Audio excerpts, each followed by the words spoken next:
Hey my friends, we're back again, and we have had a crazy weather strip this week. One day it's pouring down rain, the next day I'm cutting grass, the next day it's snowing. So we had a couple questions come in from one of our viewers about breeding temps, how we do it, drops, things like that. So what we're going to do is we're going to dive right into it, tell you guys how we do things, and maybe help you with some of your breeding season. Really looking forward to this. We're packing for Tinley this week. Super busy. You guys definitely catch our Instagram live feeds this Friday night. Next Friday we'll be in Tinley. Check those out. Follow us on Instagram. It's going to be a blast. We'll see you there.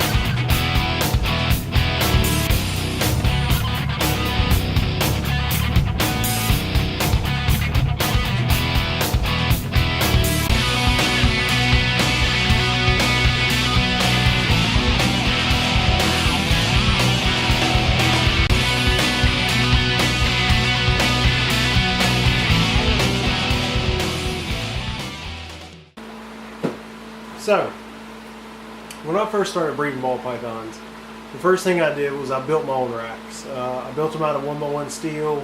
I used Sterilite tubs from Walmart, and basically that worked great. I even used back heat for years, and I bred ball pythons like crazy. I had great success rate in those, and you know, if you ask a million different breeders how they breed ball pythons, you're going to get a million different answers, and that's not what this is about. It's not to tell you how to breed ball pythons. It's just to tell you some of the things that we've done over the years and how it's worked for us. So when we started with the sunroom, it would get extremely cold at night, down to like 65 degrees at night, and it would run all the way back up to 85, 87 during the day, and that worked great for us. Hang on.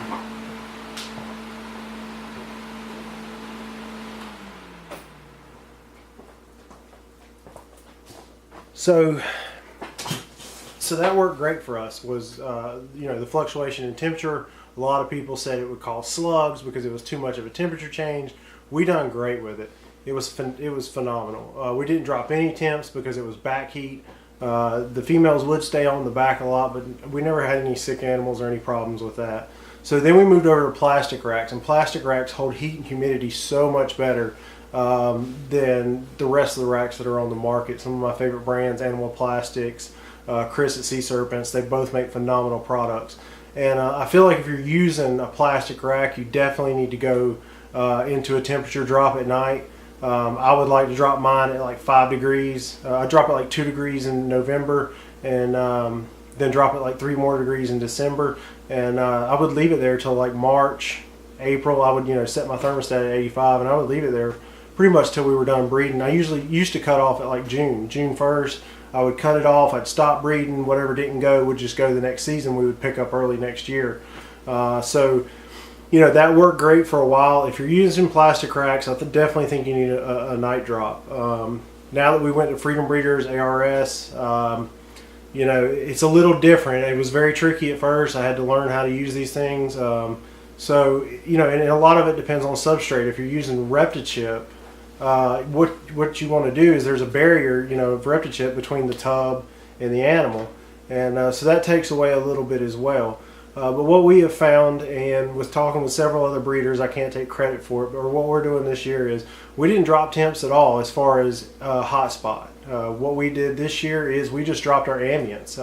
I've got my ambience down to 70, 69 degrees, but I've also got my hotspots, normally, 90, 91. So I can't comment on that, on how it's going to do, because we're just doing it this season. I can update you guys, let you guys know how it does. So far it's great. The girls are developing great. We're getting lots of copulations. A little bit later season than I anticipated, but I think if you're using Freedom Breeder and ARS racks, you need to be weary of your temperature situation. If you've got the animals on paper, it's going to transfer that heat to them a lot easier than, say, some substrate like aspen, reptichip, things like that. Now, another thing I want you to take in mind, if you're using a temp gun and you just mix up some reptichip and it's nice and humid, a lot of times that infrared temp gun will read about 8 to 10 degrees cooler on something damp like reptichip, fresh reptichip that's really damp, as opposed to when the reptichip dries out. The temp gun will actually read 10 degrees higher, and I don't know if it's just because the heat's just coming through the substrate a lot easier, or if it's just the way the thermal is reading the moisture, almost like a camera does when you get the temperature setting on your camera. You take a picture and sometimes it comes out really blue. I don't know if the infrared gun is doing that, but I have noticed fresh, wet reptichip in a tub will read about, I would say, 7 to 10 degrees cooler with an infrared gun than probably what the temperature actually is. So be careful with that. I used to love cooling my ball pythons. I thought it was absolutely key. I think it's a little different with the ARS and Freedom Breeder racks.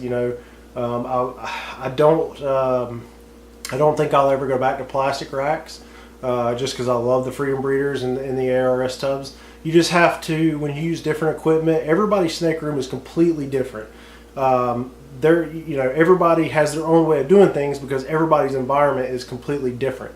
My room drops to 69, 70 degrees at night. Your room may not drop, but 75 degrees at night. Just depends on what you like and what works for you. That's what I always tell people new to this hobby. You kind of got to, we can give you a baseline, but you really got to figure out what works for you. And if you can do that, then you're definitely halfway through the battle. But I will update you guys on how this works, how this season goes. I really appreciate you taking the time to watch my video. Keep those questions coming in. We're going to have an Instagram live feed this Friday night. Also, Instagram live from Tinley Park. I definitely want you guys to tune into that. It's going to be a lot of fun. Tinley Park's always a blast. Any RBC, any of you guys that's going to be there, be sure to stop by the Constriction Addiction booth. Pick up a couple souvenirs. Introduce yourself. I'd love to meet you guys. Really look forward to meeting all of you. And I'm going to get back to work. Tinley prep this week is about as stressful as it can go. The prep work, I love Tinley Park, but the prep work is just insane to get ready for a show. Those of you that do shows, you know exactly what I'm talking about. So we're busy. I wanted to cut this out for you guys. I'm going to try to keep this stuff pretty simple as far as like the editing and everything that goes with it. I'm not going to try to make these videos real fancy. I really just want to get you guys the information, as easily as possible. And I really appreciate you guys watching. It's really good to connect with people. I think part of our generation is we're in a very fortunate situation with the internet and being able to connect with each other so easily. So I really appreciate it, guys. Till next time, we'll talk to you guys soon. Let's get it.